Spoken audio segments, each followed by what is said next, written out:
이제 정확하게 2주일만 지나면 주님 오신 성탄을 기념하는 성탄주일입니다. 교회는 기독교 역사를 통해서 이제 1년 365일을 특별히 예수님의 행적, 이 땅에서의 행적을 중심으로 해서 시간을 정해두고 절기를 해두고 있습니다. 크게 두 개의 축이 있죠. 봄 절기의 핵심인 부활주일이 있고 또 이 가을 겨울 절기의 핵심인 성탄 주일이 있습니다. 성탄을 이제 전후해서 또 다른 이제 소위 말하는 우리가 자주 말하진 않지만 절기를 지키고 있기는 합니다. 그래서 성탄 전날까지 4주를 계산해서 4주 동안 소위 말하는 대강절, 대림절 이렇게 절기 이름을 정하고 지키고 있습니다. 이미 이제 2주가 지났죠.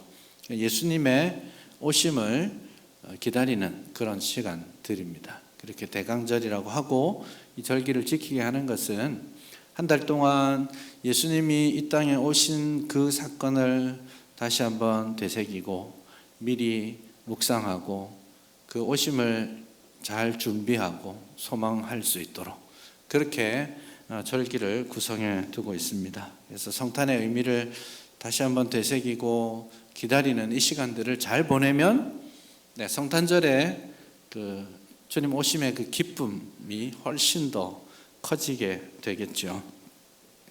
성경에서도 이렇게 소위 기다리는 시간들에 대해서 초점을 맞추는 그런 본문들이 있죠. 마태, 마가, 누가, 요한 사복음서인데 사복음서가 공히 예수님의 탄생에 대한 이야기들을 이런저런 모양으로 하고 있지만 특별히 누가복음은 이 1장이 굉장히 길지 않습니까? 이 긴 이야기를 이제 우리에게 주시면서 예수님이 오시기 전에 예수님의 오심을 어떻게 예비하고 기다려 왔는지를 우리에게 소개해 주고 있습니다. 특별히 예수님의 오심을 이야기하기 전에 먼저 누가복음 본문은 세례 요한의 출생에 대해서 먼저 이야기합니다. 이게 얼마나 중요한지 세례 요한이 태어날 거야 하고 오늘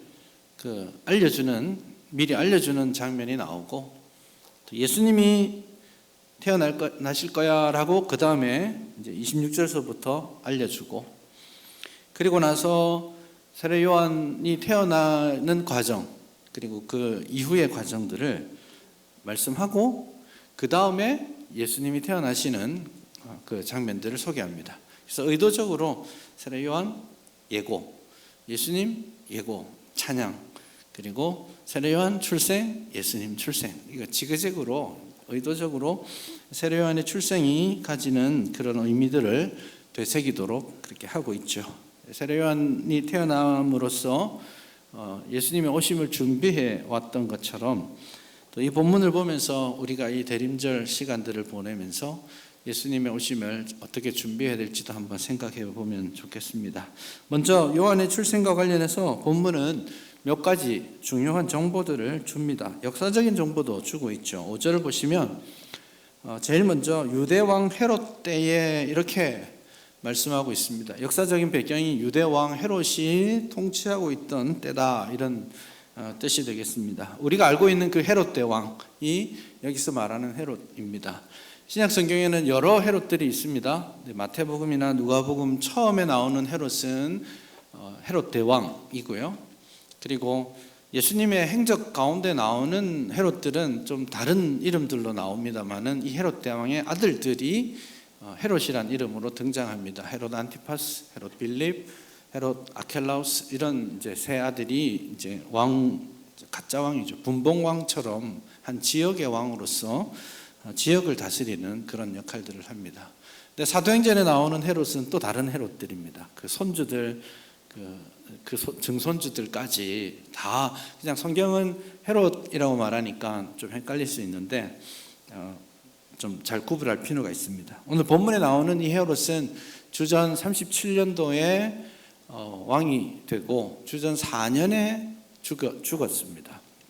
우리가 예수님의 탄생을 주전 주후로 나누는 그 분기점에 태어나셨다라고 일반적으로 말을 하는데 그렇지는 않습니다. 헤롯 대왕이 주전 4년에 죽은 것이 확실하기 때문에 예수님은 아마 주전 5년 혹은 주전 6년 그 사이에 출생하셨을 것이라 그렇게 생각해 볼 수 있겠습니다. 이 헤롯은 원래 신분이 좀 한계가 있습니다. 그래서 자기가 왕이라는 그 왕권을 좀 드러내고 공고히 하는데 굉장히 관심이 많았습니다.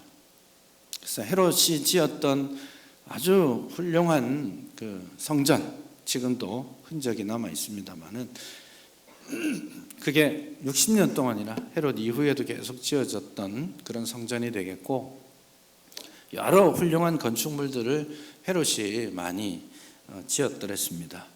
그뿐만 아니라 이제 왕권과 관련해서 헤롯은 사실은 유대인이 아닙니다. 유대인이 아닌데 유대인의 왕이 되었으니까 평생 그게 컴플렉스입니다. 우리로 치면 일본 사람이 우리나라에 와서 대통령을 하고 있다. 좀 어떻게 받아들여지겠습니까? 쉽지 않은 이야기죠. 네, 그런 비슷한 구조입니다. 에돔 사람이었는데 이제 황제의 눈에 들어서 유다를 통치하게 됐기 때문에 평생 그는 내 왕권을 노리는 자가 있을 거야, 이런 두려움 가운데 살았던 인물입니다. 그래서 예수님이 유대인의 왕으로 오신 이가 어디에 태어나셨습니까? 이렇게 박사들이 물었을 때에 그 어린아이를 계산해서 다 죽이라 이렇게 한 것이 이해할 만한 사람입니다. 왜냐하면 사실은 자기 아들들도 똑똑해서 왕제가 될 만한 아들들은 말년에 다 죽였습니다. 자기의 왕권을 흔든다고 생각하면서 그 아들들, 그 아들들의 엄마, 자기 아내들이죠. 아내들 많이 죽였습니다. 그만큼 좀 정신이 좀 온전하지 못한 그런 지경에까지 갔었는데, 그가 통치하던 때에 세례 요한이 출생했고 예수님도 출생하셨습니다. 또 다른 정보를 주는데요, 이 세례 요한의 부모님에 대한 정보를 크게 세 가지로 오늘 본문은 우리에게 줍니다. 5절을 한번 보시죠. 아버지와 어머니를 소개합니다. 아비야 반열에 제사장 한 사람이 있었으니 그 이름은 사가랴요, 그의 아내는 아론의 자손이니 이름은 엘리사벳이다. 그렇게 말씀하고 있습니다. 아버지는 아비야 반열의 제사장이다 이렇게 말씀합니다. 꽤 족보가 있는 집안이다 이렇게 말하는 것이죠. 특이하게도 아내의 족보까지 소개합니다. 그 아내는 아론의 자손이다. 깜짝 놀랄 일입니다. 아내가 대제사장 아론의 직계 후손이다. 그렇게 말을 하고 있고, 이름은 엘리사벳이다. 아론의 아내 이름을 혹시 아십니까? 예, 들으시면 되죠. 엘리세바입니다. 네, 엘리세바랑 엘리사벳이랑 같은 말입니다. 그래서 아론의 후손인데 아론의 아내 이름까지 가지고 있는 이런 사람이죠. 그러니까 5절에서 요한의 부모님에 대한 소개를 할 때 한마디로 말하면 완전 대박, 뼈대 있는 집안이야, 이렇게 말을 한 겁니다. 6절을 보시면 두 번째 정보를 주는데, 이 두 사람이 하나님 앞에 의인이고 주의 모든 계명과 규례대로 흠이 없이 행하는 사람이었다. 그렇게 말씀하고 있습니다. 아주 뼈대 있는 집안의 사람인데 이 두 사람이 심지어 대단히 경건한 사람이었다. 그렇게 말을 하죠. 이 표현이 사실 자주 나오는 표현은 아닙니다. 하나님 앞에 의인이다. 예를 들면 창세기 7장 1절에 보면 노아를 하나님께서 평가하실 때 당대의 의인이었다. 그렇게 의인이라는 표현을 쓰고 있는데 자주 나오는 표현은 아닙니다. 그만큼 아주 경건한 사람이었다, 이런 뜻입니다. 근데 여러분, 이런 걸 볼 때 의인이다라고 했으니까 죄 없는 사람이다, 혹은 죄를 짓지 않는 완벽한 삶을 사는 사람이다, 이렇게 생각하실 필요는 없습니다. 용어는 같이 쓰고 있지만 사람에 대해서 말을 할 때에는 그의 완전함을 강조하는 게 아니라 그가 참 경건한 사람이다, 참 하나님 앞에서 신실하게 살려고 노력하는 사람이다 라는 뜻입니다. 그래서 의인이다라는 말과 6절 하반주에 보면 흠이 없이 행동한다라는 말을 서로 연결시켜 놓은 이유이죠. 이쯤 되면 굉장한 집안, 굉장한 실력을 가진 사람, 굉장히 인정받는 그런 사람들이다라고 생각할 수 있겠습니다. 그런데 마지막 세 번째 정보를 보고 물음표가 생깁니다. 7절을 보시면 그런데 엘리사벳이 잉태하지 못하였다. 자식이 없다고 하네요.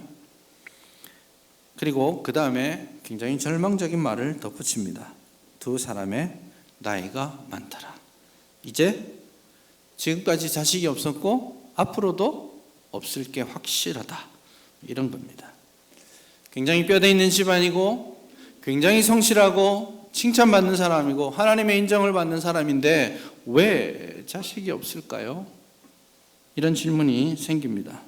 지금이야 자식이 없는 것이 흠이 되는 시대는 아닙니다. 자식을 낳지 못하는 것보다 요즘은 진짜 더 큰 문제는 낳지 않으려고 하는 것이 훨씬 더 큰 문제이죠. 네, 그러나 이 당시에는 자식이 없다라는 말은 왜? 잘못한 거 있어? 하나님께 저주받았나? 심판받고 있는 거 아니야 너? 이렇게 생각하던 시대입니다. 죄 때문에 하나님의 심판을 받는 거라고 생각하는 경향들이 자식이 없다라는 말에 들어있는 문화적인 요소이죠. 그러니 참 하나님 앞에 직분을 받아서 하나님께 예배하고 분향하는 특권을 가진 제사장인데 정작 삶의 모습을 보면 하나님이 그를 돌아보시지 않는 것 같고 하나님의 심판과 저주 아래 있는 삶을 사는 것 같은 거죠. 더 이상의 소망도 없습니다. 아마도 이런 마음의 부담을 가지고 그는 오랫동안 기도해 왔을 겁니다. 13절을 보시면 그런 내용들이 나옵니다. 사가랴야, 천사가 이렇게 말하죠. 무서워하지 말아라. 내 간구함이 들렸다. 네, 아내 엘리사벳이 아들을 낳아 줄 것이다. 천사가 처음 나타나서 엘리사벳에게 무서워하지 마. 너가 기도해 왔잖아. 그 기도가 하나님께 상달되었고 하나님께서 아들을 주시는 거야. 그렇게 말씀해 주시는 것이죠. 그만큼 아마 이 사가랴가 지금 성전 안에서 자식을 위해 기도했을 것 같지는 않습니다. 이 순간에는 그는 지금 공적인 직무를 행하고 있기 때문에 규정되어 있듯이 나라와 민족을 위한 그런 기도를, 공식적인 기도를 했을 겁니다. 그러나 지금 이 문맥의 흐름은 그가 평소에 마음에 큰 부담, 짐을 가지고 안타까움을 가지고 아내와 함께 하나님 자녀를 주십시오. 자녀를 주십시오. 그렇게 기도해 왔는데 그 기도에 응답이 있었다라는 것을 본문이 말씀하고 있습니다. 멀쩡한데 잘 사는 것 같은데 돌아보면 고민 없는 사람 없습니다. 아픔이 다 있고 눈물이 다 있습니다.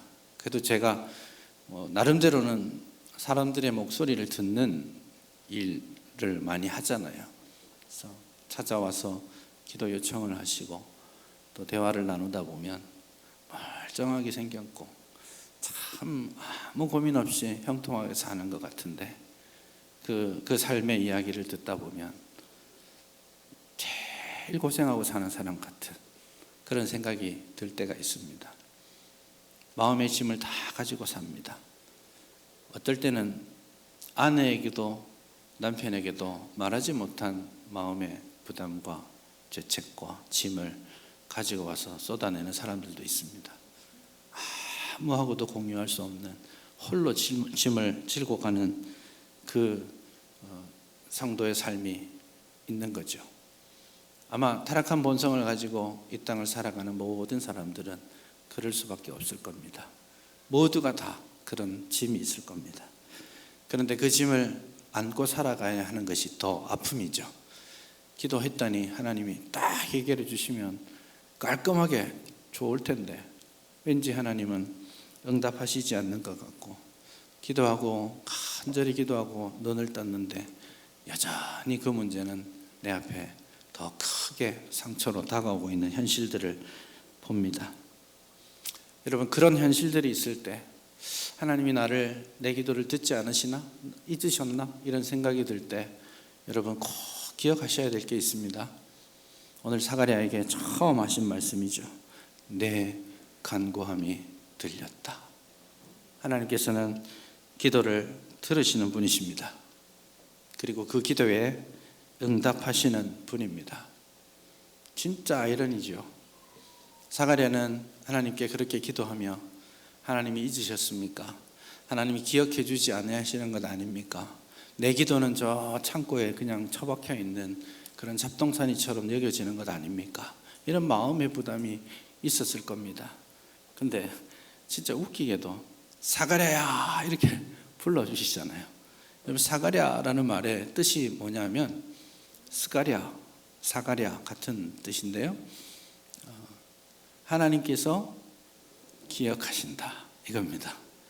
정작 자기 이름은 여호와께서 기억하신다 라고 지어놓고 현실의 어려운 형편들을 보면서 하나님 기억해 주시지 않으시는 것 아닙니까? 라고 불평할 때가 많이 있는 것이죠. 여러분, 하나님께서 여러분의 모든 신음소리를 들으시고 기억하시고 돌보아 주실 겁니다. 이 믿음 가지실 수 있기를 바랍니다. 그랬던 그가 이제 나이가 많아졌지만 8절에 보시면 사가랴가 반열의 차례대로 하나님 앞에 제사장의 직무를 행하려고 옵니다. 굉장히 특별한 순간입니다. 이 당시 이스라엘에는 제사장이 한 2만 명 정도 있었습니다. 너무 많죠? 한번 몰려서 해야 되는 순간이 있습니다. 6월절 이럴 때는 그날 최대한 10만 마리까지씩 양을 잡아야 되는 순간이기 때문에 제사장들이 아주 난리가 납니다. 많이 동원돼야 됩니다. 그러나 일상적인 순간에는 제사장들이 많이 와서 일하지 못하죠. 그래서 보통은 다윗 때로부터 제사장 그룹을 24개로 나눠놨어요. 24반열이라고 말하죠. 그래서 이 24개로 나눠져 있는 반열이 매주 한 주씩 돌아가면서 옵니다. 그래서 1년에 기본적으로 2번 돌아오게 됩니다. 아비야 반열의 제사장이니까 아마 1년에 한 번, 상반기 한 번, 하반기 한 번 성전에서 봉사할 수 있는데 그마저도 쉽지 않습니다. 왜냐하면 2만 명 정도를 24수로 나눠서 대충 보면 아마 한 800에서 1000명 정도의 제사장이 한 반열에 있었을 겁니다. 그러면 그 중에서도 누가 이 영광을 누릴까요? 성전에 들어가서 분향할 수 있는 이 특권을 누가 할 수 있겠습니까? 다 하고 싶거든요. 그래서 9절에 보시면 제사장의 전례를 따라 제비를 뽑아서 갔다 그렇게 합니다. 제비를 뽑습니다. 이게 여러분 쉽지 않습니다. 800대 1입니다. 되겠습니까? 근데 사가랴가 뽑힌 겁니다. 아주 행운이 가득한, 축복이 가득한 순간인 겁니다. 저는 이거 딱 보면서 마음의 상처가 좀 됐습니다. 저는 이 당시 제사장 하고 있었으면 제사장인데 평생 성전에 가서 분향 한번 못했겠구나 이런 생각이 듭니다. 800대 1이 제가 뽑힐 리가 없거든요. 제 평생에 제비 뽑아서 된 일이 거의 없습니다. 어제도 우리 영도 기독교 연합회 총회가 있어서 참석했는데 제비 뽑아서 경품을 주더라고요. 제가 대충 계산해 보니까 60%의 목사님 장로님들이 경품을 다 갔습니다. 저는 못 뽑았습니다. 다 주는 기념품 하나 받아왔습니다. 속으로 그렇지 내가 2대 1인데도 안 되는데 800대 1 제가 되겠습니까? 나는 죽어도 못 가겠구나 이런 생각이 들었습니다. 너무 축복된 순간이에요. 그렇게 제비를 뽑아서 성전에 가서 하나님 앞에 대표로 분향할 수 있는 특권을 지금 가진 겁니다. 그렇게 들어가서 분향을 합니다. 분향단에다가 향을 피우고 아침 한 번, 저녁 한 번 이렇게 하고 일주일을 합니다. 그래서 이 분향의 특권을 가지면 그 사람들은 10절에 보시면 그 모든 백성들이 분향하는 시간에 밖에서 기도합니다. 얼마나 특별한 자리입니까? 뽑지 못한 제사장들 그리고 백성들은 성소 밖에 기다립니다. 그러면 사가랴가 대표로 들어가서 분향을 하고 민족을 위한 대표의 기도를 하고 딱 밖으로 나오면 이제 그때가 클라이막스죠. 사가랴가 모든 백성들을 향해서 손을 들고 축복을 선언합니다. 그게 이제 민수기 6장 24절 26절의 내용입니다. 제가 축도할 때 이제 두 본문을 가지고 하는데 그 중에 하나죠. 여호와는 내게 복을 주시고 너를 지키시기를 원하며, 그 본문입니다. 그 본문을 이 분향을 하고 나와서 딱 성소 앞에서 모든 백성들이 듣는 자리에서 손을 들고 축복을 합니다. 그렇게 하면 모두가 아멘 하고 그 복을 받아서 돌아가죠. 우리 예배 드리고 예배 마치고 축도하고 딱 돌아가는 그런 모습입니다. 그 순간이 가장 중요한 순간이고 사가랴에게는 너무 가슴이 웅장해지는 순간입니다. 여호와는 내게 복을 주시고 너를 지키시기를 원하며 할 때 그 여호와라고 했잖아요. 여러분, 유대인들은 절대 하나님의 이름을 발음하지 않습니다. 지금도 마찬가지입니다. 그래서 지금 히브리 대학이나 유대교 이제 이스라엘에 가서 공부하신 분들은 히브리어를 공부할 때 야훼라는 이름이 나오면 다 바꿔서 지금도 아도나이라고 부릅니다. 네, 주님 이렇게 부르지 하나님의 이름을 부르지 않아요. 그런데 그렇게 철저하게 평생 하나님의 이름을 발음조차도 못하던 제사장이 단 한 번 유일하게 하나님의 이름을 공적으로 외쳐 부를 수 있는 날이 이날이에요. 민수기 거기 나오는 여호와께서 이렇게 할 때 그 하나님의 이름을 웅장하게 발음할 수 있는 특권이 있는 아주 특별한 날입니다.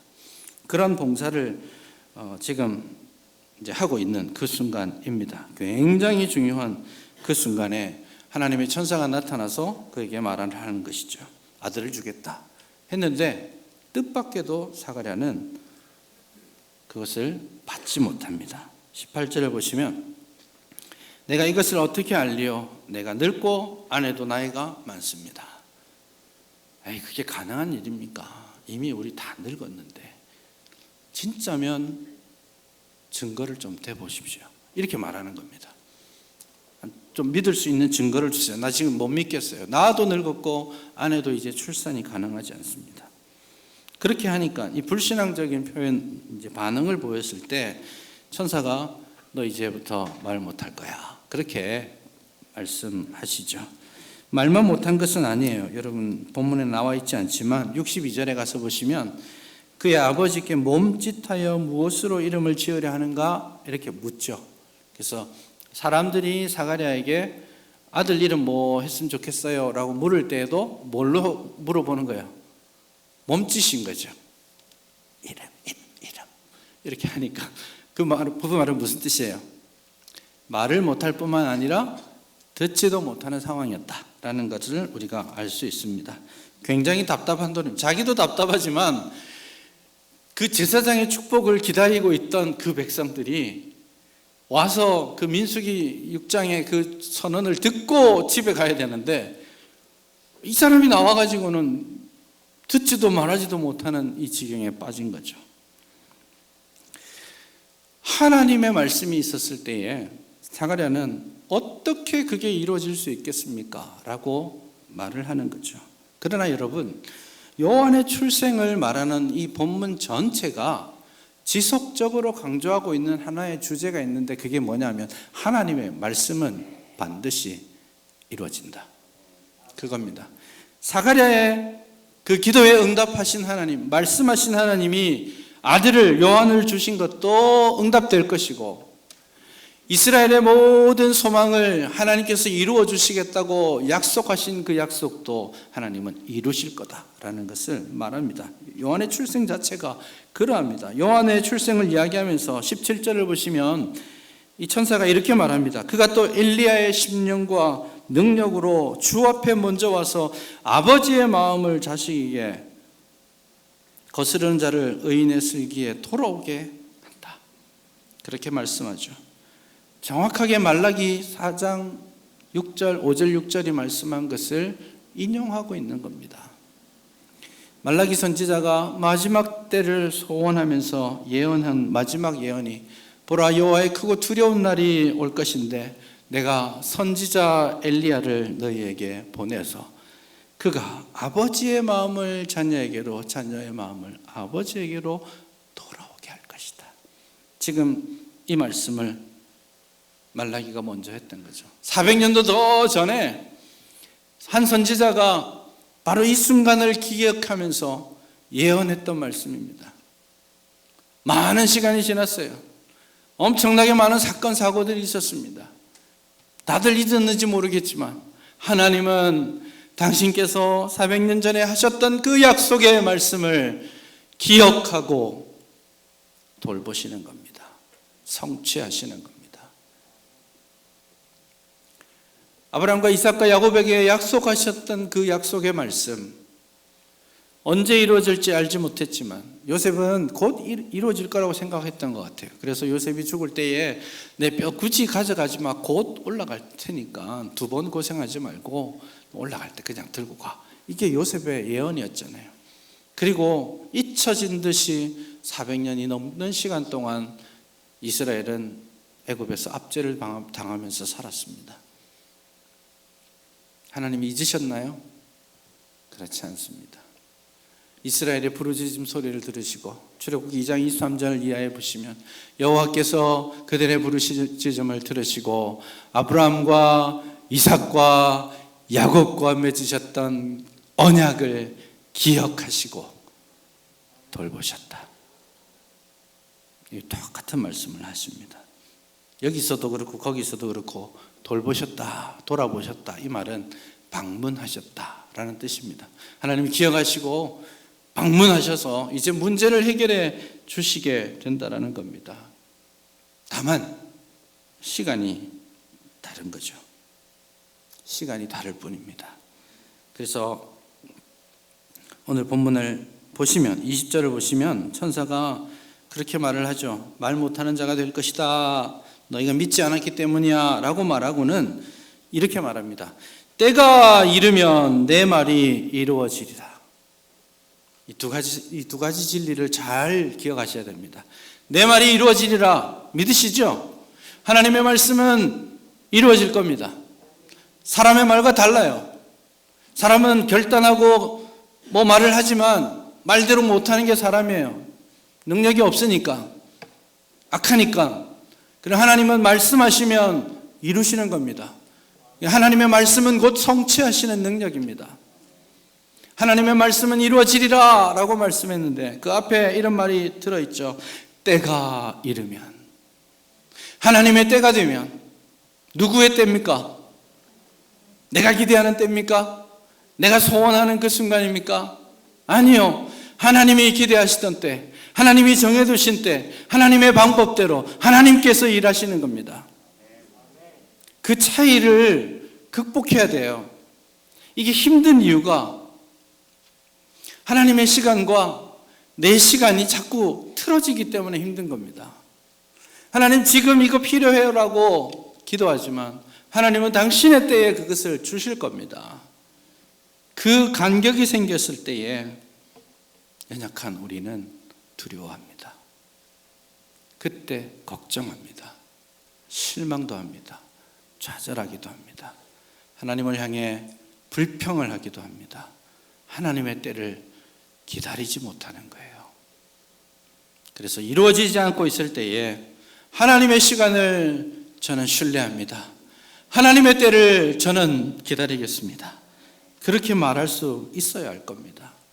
사가랴에게 처음 나타나셔서 하신 첫 번째 말씀, 사가랴야 무서워하지 말아라. 내가 다 듣고 있다. 그렇게 말씀하셨죠. 하나님께서 우리에게 동일하게 말씀하실 겁니다. 하나님의 시간과 나의 시간 사이에 두려움을 버리십시오. 실망하지 마십시오. 신뢰하십시오. 기다리십시오. 그 하나님의 때에 나에게 가장 적절하게 은혜를 베푸실 것입니다. 2022년 한 해를 마감하면서 며칠 전에 신문을 보니까 전 세계 예수 믿는 성도들이 자기 동료들, 이웃들에게 가장 많이 나누어 준 성경 구절이 있답니다. 가장 많은 사람들이 올해 이 성경 구절을 각 사람들에게, 친구에게 전달했다고 합니다. 이사야 41장 10절입니다. 두려워 말라, 내가 너와 함께함이라. 놀라지 말라,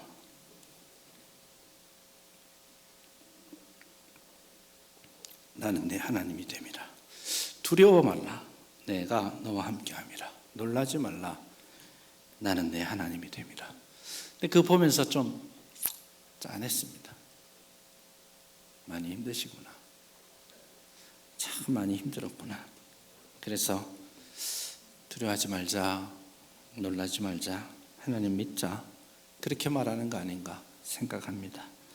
올해 많이 힘드셨죠? 기후재앙은 더 심해져 가고 있습니다. 가만히 내버려 두면 앞으로 10년 후, 20년 후 더 힘들어질 겁니다.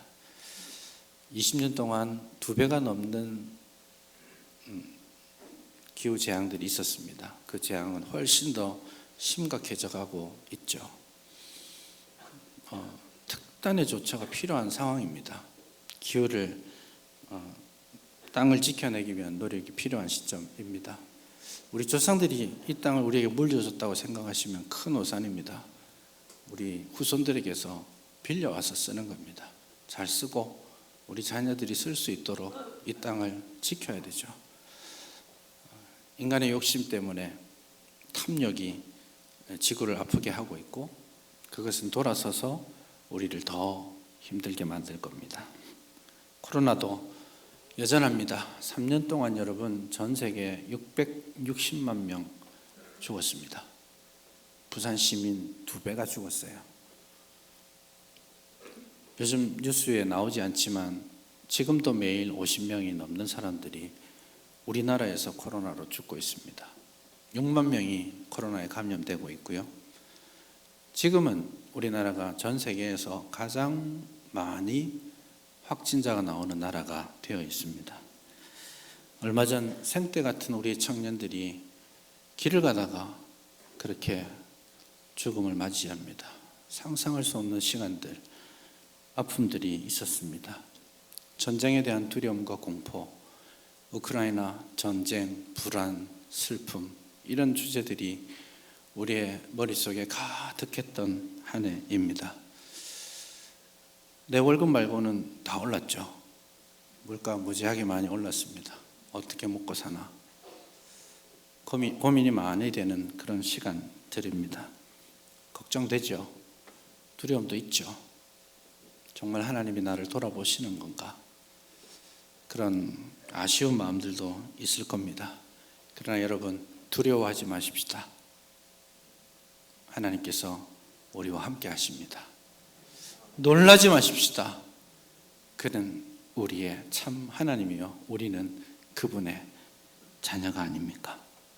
그러니 이 말씀을 기억하면서 두려워하지 말아라, 너의 기도가 들렸다 라고 말씀해 주셨던 그 천사의 말을 기억하고, 두려워하지 말고 놀라지 말아라, 내가 너와 함께 함이더라, 너는 나의 자녀가 아니냐라고 말씀해 주시는 하나님의 음성을 기억하고, 이제 신뢰하며 기대하며 기다리며 우리의 믿음을 지켜갈 수 있기를 바랍니다.